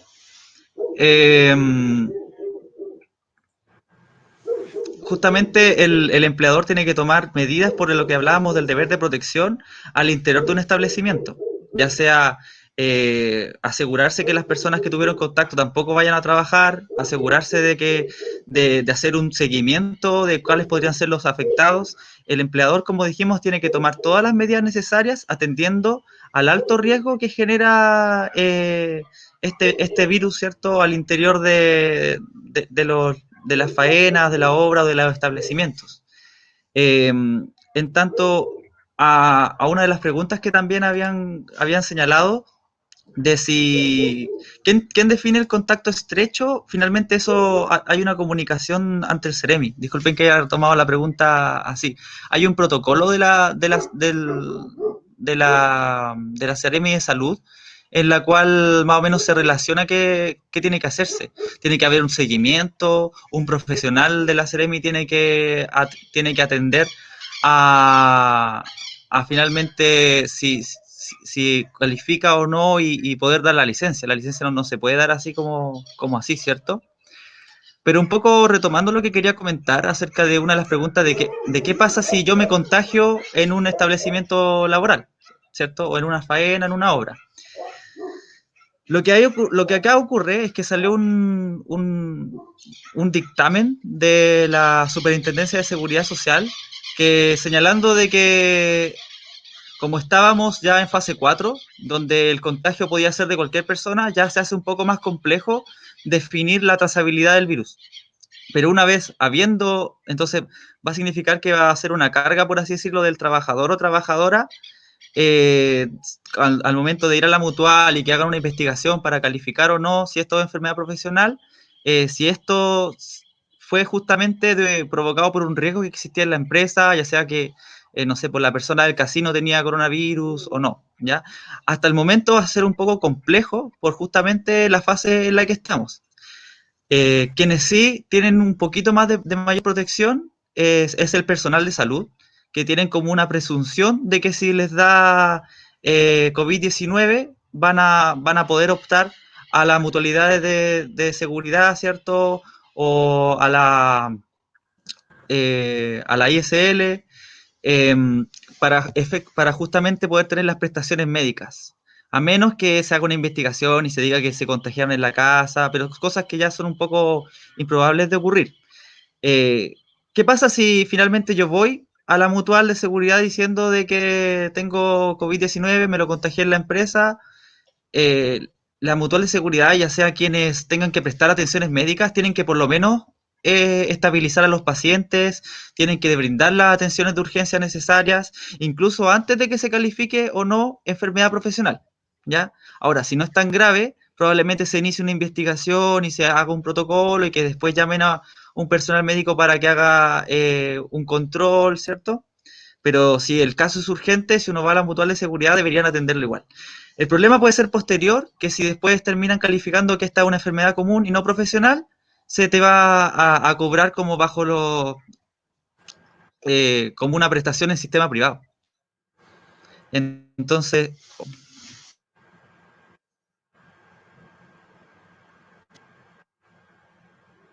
Se fue Alonso. Y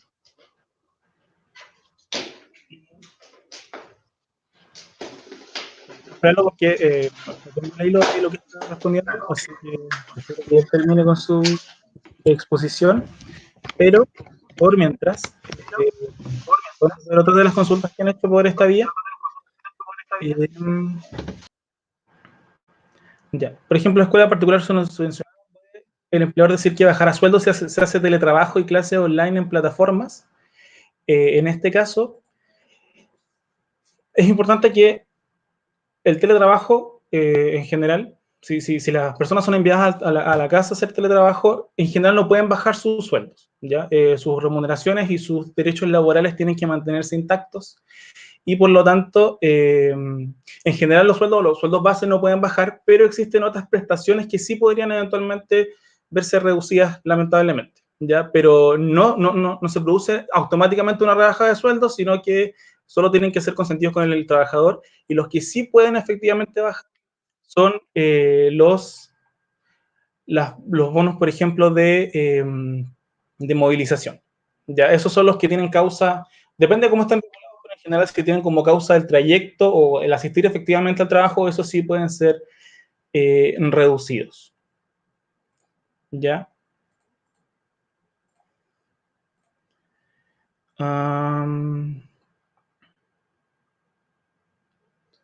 ¿Qué más?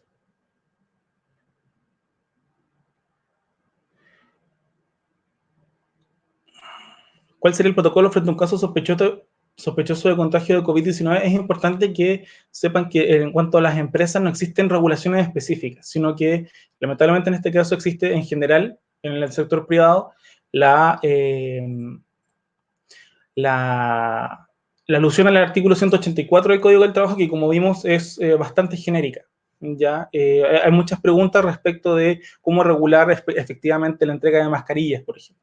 ¿Ya? Y en este caso tampoco hay protocolo, sino que la ley simplemente dice que tienen que entregarse las mascarillas tienen que entregarse los elementos de protección personal correspondientes al labor específico.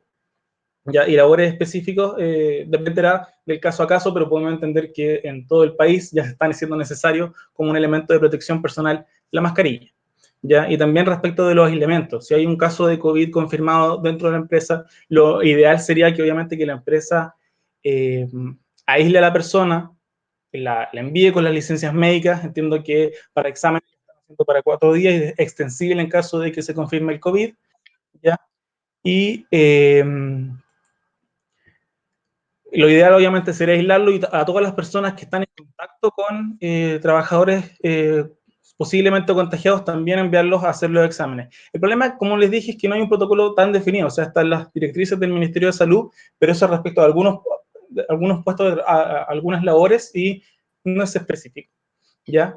Entonces, ahí está, Alonso. Para terminar mi idea, si ustedes consideran que existe una infracción, aparte del sindicato como acción directa que tiene que fiscalizar cada una de los cumplimientos de la ley, y aparte del artículo 184 bis, que como vimos permite al trabajador salir de su trabajo o interrumpir su jornada si es que ve que su salud está en riesgo, también está la inspección del trabajo que hoy por hoy está acogiendo las denuncias online. ¿Ya? Me parece que hay un correo específicamente donde se pueden enviar las denuncias online, donde específicamente se marca la opción de posibilidad de contagio por COVID o situaciones relacionadas con eso para su fiscalización. No sé en qué estabas tú, Alonso. ¿Me escucho? Sí. Ya. No, más o menos ya estaba terminando un poco la idea. Era atender a que finalmente la definición de enfermedad profesional o enfermedad común que podía señalar la mutual iba a significar si esto se iba a pagar con el seguro, ¿cierto?, de accidentes y enfermedades profesionales, o si iba a haber como a través de los fondos que pueden estar en la ISAPRE o FONASA, ¿cierto?, a través de esas prestaciones. No sé qué estaban hablando un poco antes, disculpe, se me cayó el internet. Igual una cosa importante de atender, que cierto que el protocolo, por así decirlo, siempre cuando existe trabajo sindical, uno trata de tener documentos, uno trata de tener más o menos, cierto, algo con que apoyarse. Hay que saber de que este deber de protección es mucho más amplio, y más o menos ya se saben qué medidas de protección tienen que existir, que ya se ha hablado mucho en todas partes del aislamiento físico. A mí no me gusta mucho decir aislamiento social porque no es propiamente que la persona se aísle socialmente, ¿cierto? Es un aislamiento físico. Como habíamos señalado, en los espacios como comunes tienen que también resguardarse ciertas protecciones conforme al aislamiento físico, o perdón, al distanciamiento físico. Y esas cuestiones uno no lo va a encontrar en protocolo, porque en los protocolos más o menos existen ciertas ideas generales de uso de ciertos implementos, incluso a nivel mundial hay ciertas discusiones, por ejemplo, de si hay que ocupar guantes, si sirve o no ocupar guantes. Entonces hay muchas cosas de que va a haber que pensarlas justamente para la propia actividad, pero lo importante es que en este caso, si se pueden tomar medidas y ya más o menos ya se han hablado de cuáles medidas son y el empleador no las está tomando, puede haber un riesgo a la salud inminente por parte de los o sea, hacia los y las trabajadoras. Entonces, eso es súper importante. Acá hay que defender la idea de que aunque no esté el protocolo, el empleador está obligado a cautelarlo. Incluso esto puede ser extensible para las vías de transporte. Si no hay que pensar de que porque estemos en unas condiciones de emergencia, se pueden haber ciertas libertades a nivel de seguridad. Al contrario, estamos en una emergencia y hay que tomar todas las medidas posibles y necesarias para que nadie se enferme. Alonso. ¿Sí? Sí, en ese sentido es importante también que los tribunales también han tenido oportunidad de referirse respecto de los protocolos que se siguen dentro de todas las empresas, algunos mejor que otros, pero los tribunales laborales por lo menos han señalado que tienen que hacerse catastros de la situación de cada uno de los trabajadores y alejar de los espacios de trabajo a las personas que están en grupo de riesgo. Ya hay muchos casos de personas embarazadas que están trabajando, personas que son mayores de 65 años, que hay empresas sensatas que la han enviado a la casa, pero muchas que no. Ahí ya hay sindicatos que han movido ya acciones judiciales y han conseguido que por lo menos como medida cautelar se haya tomado la decisión de enviar gente en grupo de riesgo para la casa. Y tomar otras medidas que son bien generales, porque también los tribunales son expertos de leyes, pero no en prevención o en... Bueno, esto no debería decirlo, pero claro, pues es un juez, entonces el juez es un abogado. Y han tomado medidas generales como no se uso de mascarillas, alcohol gel, entre otras, pero claro, como dice Alonso, son bien generales y no están tan adecuadas a la labor específica que cumplen los trabajadores y trabajadoras. Claro, en ese mismo sentido, también comentarle un poco que acá nosotros la visión que estamos dando es una visión jurídica. Nosotros tampoco manejamos como prevención, como si fuéramos prevencionistas de riesgo, que son quienes tienen que saber más o menos cuáles son las medidas que se tienen que tomar con la actividad, porque hay cuestiones, quizás no propiamente de este virus, pero de factores biológicos a nivel general que pueden estarse aplicando para poder prevenir ciertas enfermedades. Entonces, por eso es importante apoyarse, que la organización sindical pueda tener fuerza para poder, no sé, pues, pedir pronunciamientos a las mutuales, si estas no están trabajando, no están haciendo su labor, demandar a las, o sea, perdón, pedir que intervenga la Superintendencia de Seguridad Social, que los comités paritarios puedan estar trabajando. Obviamente, o bien sabemos que es un poco deficiente cómo está armado como el modelo actualmente en Chile, ¿cierto? Pero hay que tomar como sea todas las medidas necesarias tanto para poder cautelar finalmente la salud. ¿Podemos ver la última consulta? No sé hasta qué hora tenemos. Yo creo que unos 10 minutitos más, como acá hay una cosa relevante que también me gustaría comentar como quizás a modo de opinión, pero hemos tenido el asunto de los servicios esenciales, ¿cierto? O sea, ciertos servicios que no pueden parar porque su labor es tal que la sociedad simplemente no funciona a nivel ya más íntimo, ¿cierto? De lo más esencial, como dice, como justamente el calificativo. Y hay que tener cuidado ahí que no porque sean servicios que no puedan parar, no tienen los derechos o van a tener que verse obligados a tener menos medidas de seguridad. Por ejemplo, lo podemos ver en el personal de salud.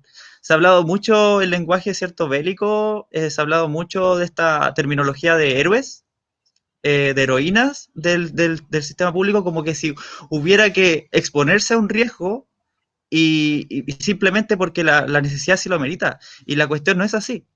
Hay que cumplirse las medidas de seguridad y el trabajo tiene que realizarse de esa manera. ¿ya?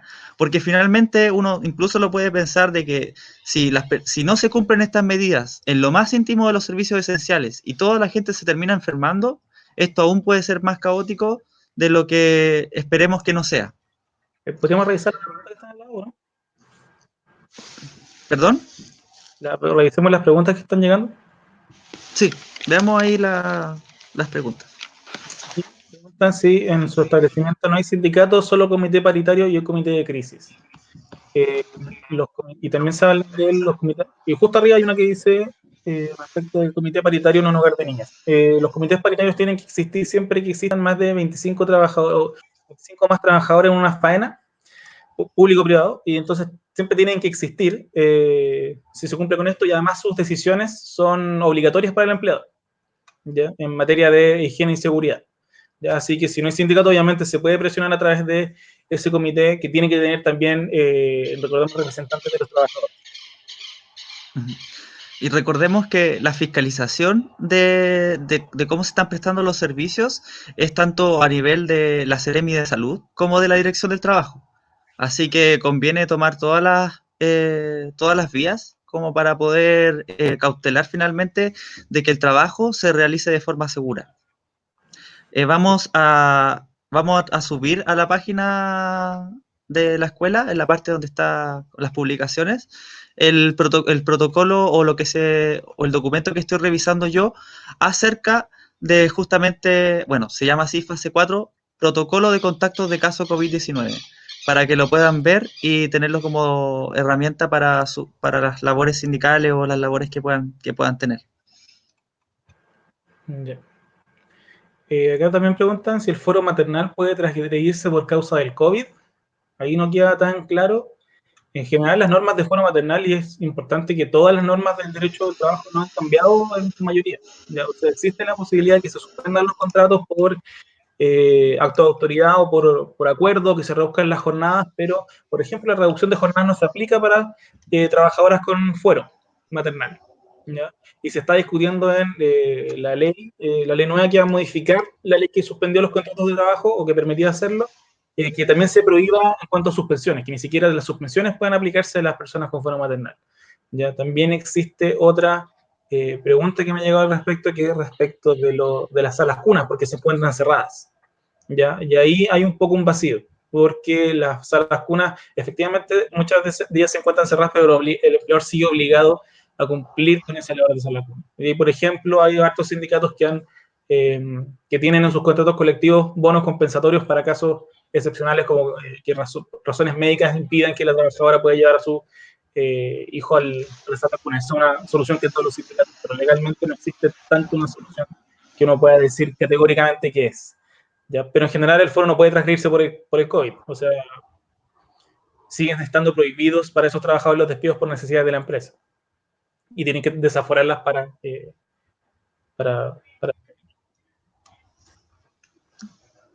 Claro. Es bueno ese énfasis que da Fernando de que acá hay cuestiones que más o menos estaban consideradas de antes a nivel de la ley, ¿cierto? Y que no ha sido o no ha sido fácil adaptarlas o no responden a ciertas situaciones que se han dado con la emergencia sanitaria. Y en esos puntos finalmente es lo que se requiere, son soluciones políticas. Y por eso se ha dado un poco el tema de la ley de protección, pero en este tipo de leyes, estas soluciones políticas no han cambiado, por así decirlo, como los contratos de trabajo, permitiéndole al empleador simplemente de forma unilateral cambiar los servicios, ¿ya? Aquí todas las cuestiones se están dando por regla general, a menos que haya un acto de autoridad, de forma pactada. ¿Ya? Incluso a niveles del trabajo también puede discutirse un poquito de la gente que ha sido mandada como para la casa, de qué tan libre ha sido eso, ¿cierto? Porque no son teletrabajadores propiamente tales y no están como en los contratos. Y probablemente tampoco quieran serlo a futuro. Entonces ahí hay ciertas cuestiones que es cierto que han quedado como más o menos en la penumbra, pero solo como un comentario respecto al teletrabajo, ellos todavía... y ellas que estén trabajando bajo esta modalidad todavía tienen los derechos que gozan cualquiera de los trabajadores, como a nivel de medidas de seguridad o para proteger su salud, ¿ya? También hay dos preguntas muy relacionadas que es con despido de trabajadores con contrato a plazo fijo. ¿Ya? La ley de protección al empleo solamente prohibió durante este periodo los despidos por casos fortuitos eh, y solamente los casos fortuitos que se justifiquen en la pandemia. El resto de los despidos pueden impetrarse y los despidos por casos fortuitos por cosas distintas de la pandemia también pueden ocurrir, como por ejemplo generalmente incendios. ¿Ya? Y en este caso, los contratos a plazo fijo no tienen una modificación. Se puede aplicar igualmente el término del plazo como un como una causal de despido. Entonces, esos despidos todavía existen y todavía pueden ocurrir, aunque estén en cuarentena o no. La cuarentena por sí misma no suspende los contratos, por ejemplo. ¿Ya? Acá dicen que determina el acto de autoridad. El acto de autoridad son aquellos que digan relación con el gobierno en general determina los actos de autoridad y quien determina las empresas que pueden operar es la Subsecretaría de Hacienda, que emite un comunicado que lo emitiendo cada cierto tiempo respecto de cuáles son las empresas que pueden operar durante la cuarentena o el cordón sanitario o ese tipo de medidas de autoridad. También señalan que hay trabajadores de farmacia, que en algunos locales hay mucho personal y no se respeta el distanciamiento social, alguna ley o algo que obliguen a la empresa a tomar las medidas.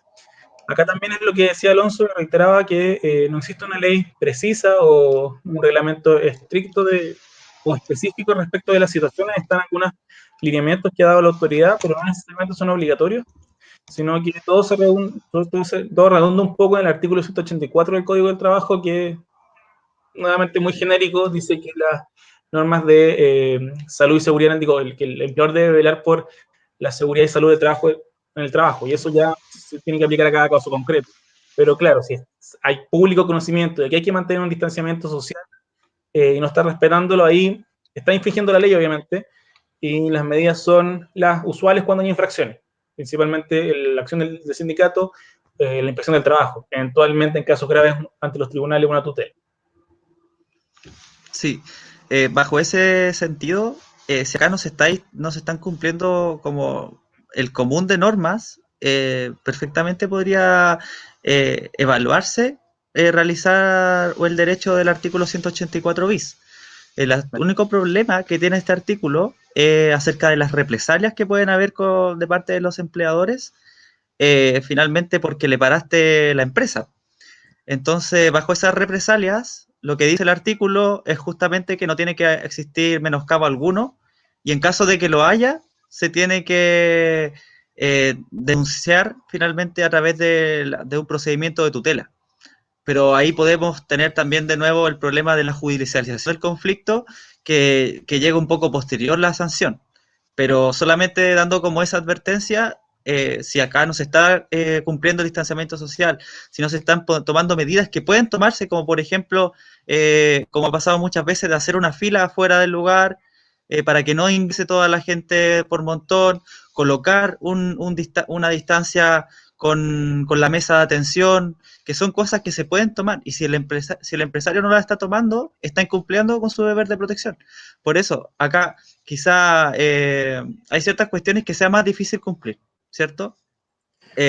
Quizás no se puedan encontrar no sé, un traje blanco que te proteja completamente, pero hay cosas que sí se tienen que hacer, porque si no, la actividad no debería realizarse, no debería realizarse de forma insegura.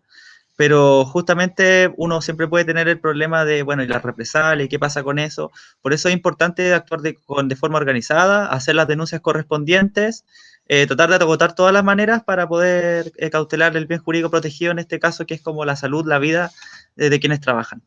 Ya tenemos que ir cerrando. Sí. A ver, la última. Con esto nos retiramos. De todas maneras, como comentaba Fernando, está abierta una casilla en la que vamos a poder responder las consultas relacionadas con esta temática para poder trabajar. Hay muchas preguntas de contacto estrecho. Como habíamos dicho, vamos a subir el documento a la página de la escuela para que lo pueda revisar y manejar. Sí, lamentablemente son muchas preguntas, así que no Sí, no nos da tiempo para responderlas todas. claro. Y se mueve de repente los comentarios y uno tiene que empezar a leerlas todas de nuevo. Sí, pero somos nosotros mismos los que respondemos las preguntas, así que Sí, sí. sí. Bueno, no sé, yo creo que por la hora lo podemos dejar hasta aquí. Sí. Eh, y bueno, invitados, invitadas a ver la próxima clase. Y no sé si van a hacer un cierre acá el coordinador y la coordinadora. Sí. O... Sí, Sí. Aquí está. acá estoy yo. Somos panel Ya, final. sí, somos un panel abierto. Gracias, chiquillos, de verdad, se pasaron por su tiempo, por su disposición. Muchas gracias. Despídanse. Eh, Chao, que estén bien. ya, sí. Una cosa, para poder calificar la enfermedad profesional es importante la trazabilidad del contagio. El problema hoy es que como estamos en fase 4, el contagio puede ser casi en cualquier lugar, entonces por lo mismo puede ser un poco complejo a nivel de probar que sea enfermedad profesional. Pero bajo esa salvedad, si el contagio se realiza por un riesgo ocasionado en la empresa, en el lugar de trabajo, debería calificarse como enfermedad profesional. Eso, ya disculpen. Que les vaya súper bien, cuídense. Chao Cata, chao Fernando, chao Que estén bien. Juan. Chao. Chao, que estén bien. Adiós. Adiós. Ya, ahí estaban nuestros profesores de la clase de hoy. Y yo en verdad ahora es como más que nada para despedirme. Bueno, habían hartas preguntas sobre contacto estrecho y comentarles que la tercera clase de la escuela habla sobre licencias médicas y ahí abordamos ese tema. Para que la vean, está en nuestra página de Facebook, ¿ya? Y comentarles que la próxima semana se viene la clase de teletrabajo, que es un tema bien importante y donde también hubieron muchas preguntas hoy día. Así que para que estén atentos a nuestras redes sociales, a nuestro Facebook, al Instagram, al Twitter, a todo, estamos full tecnología nosotros, así que para que estén súper atentos ahí, porque la clase de la otra semana también va a ser en vivo. ¿Por qué la hacemos en vivo? Porque vemos que hay hartas consultas, entonces es mucho más fácil para nosotros responderlas en vivo y que las que no alcanzamos a responder se vayan a la casilla de consultas porque también no somos un equipo tan grande. Así que la otra clase también va a ser en vivo, de teletrabajo.